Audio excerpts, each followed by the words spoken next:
Hi, I'm Catherine Dollar, and this is Scholar Hangout. Thank you for joining us today. Today we're going to be discussing why higher education professors are incorporating creative thinking into their curriculum. So I'm here with the Eastern Kentucky University co-directors for the Noel Studio. This is an academic creativity and also a teaching and learning center. These are the authors, PhDs Hal Blythe, Charlie Sweet, and Russell Carpenter. They have authored several books. Their latest is Teaching Applied Creative Thinking. Their work is focused on meeting demands for new higher education programs that want to incorporate creative thinking into their curriculum. So Charlie, Hal, Rusty, thank you so much for joining us today. Thank you. Good to be here. So we're talking about creative thinking in higher education. And my first thought is, why is this happening? Why are people incorporating creative thinking into their curriculum? Well, I think a lot of things have happened in about the last 5 or 6 years that have pointed to this. One is probably the IBM did a survey of 1,500 CEOs, and they asked the 1,500 CEOs of American companies, what is it you want to see in graduates? And the number one answer in 2010 was the ability for creative.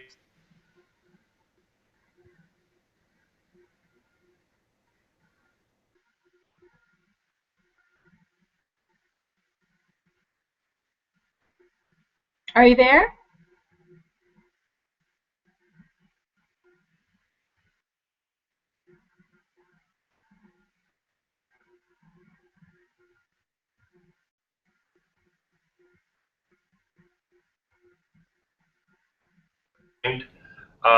Richard Florida did the whole research on the creative class. So I think there's been a gradual realization that that's pretty much what is the hallmark trait of the American college student now. Mm-hmm. More and more we're hearing from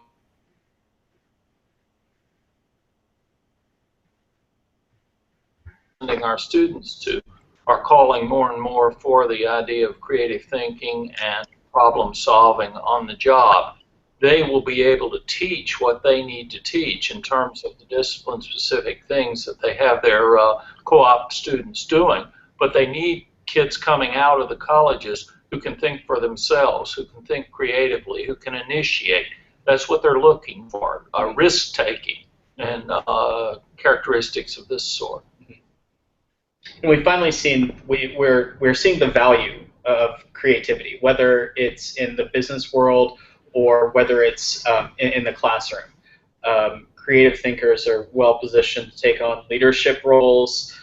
They're often some of the most innovative students, and they're ready to go out into the workforce and to change some of the longstanding issues and challenges on the business side as well. So it's very exciting. I think a few years ago, creative thinking was seen as something reserved for the arts and the humanities. But what they've come to realize is now that creative thinking is something that cuts across all the disciplines. So now you'll have creative thinking taught in education. You'll have creative thinking taught in business, though they might call it innovation. Psychology is teaching collaborative communication. So it's a cross-disciplinary approach, whereas it used to be probably more of an artistic approach. And given the fact that our knowledge base changes so quickly now, with new knowledge coming in, knowing things really isn't enough at this particular point.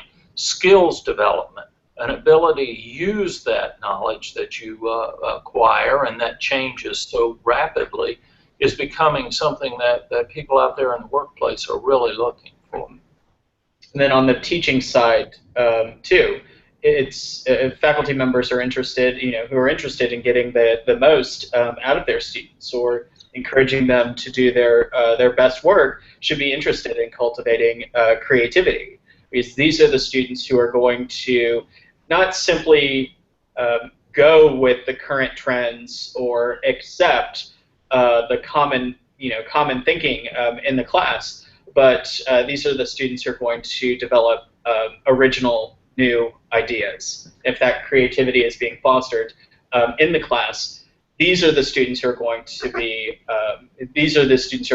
pushing some new boundaries in those classes as well. In 2001, Anderson and Krapthorpe revised the famed Bloom's taxonomy from 1956. And what they did was decide that the top intellectual skill was no longer assessing or critical thinking, but rather creative thinking, creating. And so I think at the beginning of this millennium then, there was a recognition that the future was going to belong to those who could implement, as Hal says, this top skill. That's incredible, because looking over your book, I saw that it mentioned that, and I've even felt this in my daily life, just coming out of college and then coming in and starting my career, that having a core competency in a certain area hasn't been enough. It has taken what you said, Rusty, to push beyond what I already know and pulling out my creative side to push boundaries in my knowledge, in my field. This is something I've even seen rising in today's society. Yeah. So how are you incorporating this in the classroom? There's this term now we hear, flipped classrooms. Does this have anything to do with this new creative movement that is coming through the higher education system? I think so, although the creative movement is gaining momentum and the flipped classroom is still, very much a topic that's under discussion. But I think the two combine and complement each other very nicely. I think the flipped classroom is intuitively or inherently a creative classroom, and if it's not, it should be. And the creative classroom is, in many ways, flipped. So those two intertwine very nicely. So we've been looking at the intersection of those two areas dating back to the fall of 2013 with our CRE 101 class. We intentionally, based on some survey data that we gathered, we flipped that classroom. So students were looking at course material, digesting, reading, viewing course material outside of the classroom. They were bringing those ideas into the classroom, and the times that we were meeting face-to-face, Monday, Wednesday, and Friday, the times that we were meeting face-to-face were geared toward hands-on activities. So it resembled very much an interactive workshop. But the idea was that they would bring those concepts that they were reading about from outside and integrate them and build upon them in some sort of interactive way during the time we spent in class. So I was rarely talking in front of the class for more than 5 to 10 minutes on any given, in any given class, but it was dedicated to them, kind of the students using the material from our Introduction to Applied Creative Thinking text, bringing that in and taking it apart and reassembling it in new ways, challenging common notions of what it means to be creative and think creatively, and then assembling new ideas about what these concepts meant. So it was absolutely fascinating to see what the students would come up with, and every single class was different. So very exciting. The answer, too, is that flipping the classroom really is an expression of creative thinking. If you think about the history of education, specifically college education, what have you had? Go back to the medieval university. You had the lecturer standing up in front of the class imparting knowledge. That model lasted for, 500 years? And so the flipping the classroom suddenly just inverted that structure. So it shows a great deal of creativity, a revolt against a long-standing tradition. Now, one of the problems with flipping, of course, is that it's very new.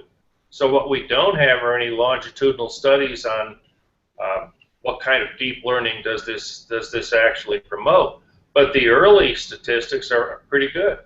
Yeah, the research of McWilliam and others suggests that we need to start looking more at students as co-facilitators in creating this new knowledge within the classroom. And just as Rusty suggested, when they come in the flipped classroom situation, they take more responsibility. That's in the nature of that kind of setup and that particular paradigm for teaching. So it seems to be going along with not only what's being done in educational research, but even in brain science. Some of the John Medina and some of the others that we've been doing research on, we had a chance to have John here on our campus and talking about what actually goes on in the brain. And it seems to fall right in line with this concept of giving more responsibility, of asking for more skill-oriented teaching and learning. So we think we're right in line with what's going on in other disciplines as well as simply the field of education. That's incredibly interesting. So because this is so new, are many professors adopting this now, or is there any type of resistance to accepting this new? There's always resistance, Catherine. In fact, active learning has been around since 1990, so it's what, almost 25 years old. And yet, the most recent studies show that 90% of all P20 classrooms are taught by the lecture method. So that shows tremendous resistance. I mean, they're upholding the medieval tradition of education very well. The flipping the classroom right now is definitely in the minority. Active learning in general is in the minority. But we do think that this is the future of education. Now, for those in academia that are interested in learning more, obviously we're going to provide a link to your book. But what other resources would you recommend scholars go view to learn more about the studies that you're talking about and maybe the benefits or concerns regarding creativity in the classroom? Well, I think the #1 book everybody ought to be reading is Erica McWilliams' The Creative Workforce, which is now 6 years old. She probably talked a lot about a paradigm she called meddler in the middle, which was a major break against the sage on the stage, the old lecture method. So I would say that's book #1. Book #2, Hal was just mentioning, is John Medina's Brain Rules, and I think that's 2009. And what's interesting about Medina is he says if anybody could devise the perfectly wrong way to impart an education to students, it would be the traditional classroom. He's pointed out, for instance, that the average attention span is somewhere around 12 minutes. You know, that 90% of everything people learn in traditional classrooms is gone within 3 months. And he's a really strong believer in this notion that, his first brain rule is exercise boosts brain power. And yet you think about what are we doing, especially in the K-8 systems. We're doing away with PE. And that's probably the one thing that will most help. You know, if there is a silver bullet in education, it's this active learning. It's this moving people around constantly. It's not letting them sit on their butts for an hour and 15 minutes and being passive recipients of knowledge.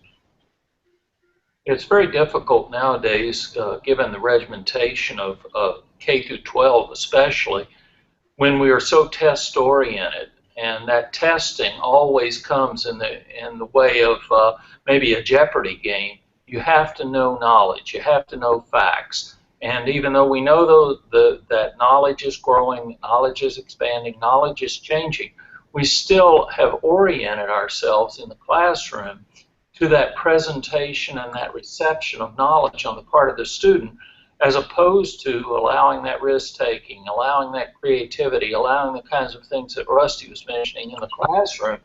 And until we can get a harder push on a national level to to allow for this kind of creativity in the classroom, we're going to be facing obstacles in terms of doing what we think should be done in the classroom. Absolutely. And there's risk involved. You're turning over much of your class time to students, and they are guiding discussions and activities. And I don't think we're comfortable yet with that concept. And we've not seen students as co-facilitators. And there's something about relinquishing that authority to students that I think it disrupts the tradition of the university. It disrupts the tradition of the classroom. But we're having to learn how to kind of co-facilitate that or guide the transition. Yeah, think of traditional education where everybody was what? You were row G, seat 6. You are G6. You were a lone entity. What they found, of course, is the value of collaboration. You're sitting here talking to three of us. We're using our classrooms putting kids in groups, whether it's groups of 2, triads, or whatever. What they found is that when you put kids in groups of 2, ideation levels can improve as much as 700%, which is pretty strong reason to get rid of seat G6. You know, one of the difficulties that we find on the university level is so many of the professional schools. Their students are being asked to take these professional exams, and there's a certain amount of knowledge that they need for those exams. And when we work in faculty development with some of the faculty from these professional areas, they say, hey, look, flipping the classroom is a great idea. I would love to be able to do that. It would be fun. It would be innovative. But I have to get this material out, and my students have to learn it. How do you propose that I do that? And that's one of the difficulties that the three of us have come up against in dealing with our faculty here at Eastern. And we've come up with possible answers, or at least partial answers to this, but it is a problem, and it's the old sticky wicket that we talk about in some cultures. That's amazing. Well, I want to invite all of our viewers right now to stay tuned, because that subject is the very next topic we're going to touch on in another interview with Rusty, Hal, and Charlie. We're going to be talking about how to overcome the obstacles in teaching applied creative thinking. So thank you so much. I can't wait to talk to you again about this next subject. For everyone watching, please make sure you can join the conversation on Twitter at #ScholarHangout. And you can also visit the New Form Press website at www.newformspress.com. Gentlemen, thank you so much. I've learned so much talking to you today, and I can't wait to visit again. Thanks. Thank you. Thank you. Bye-bye.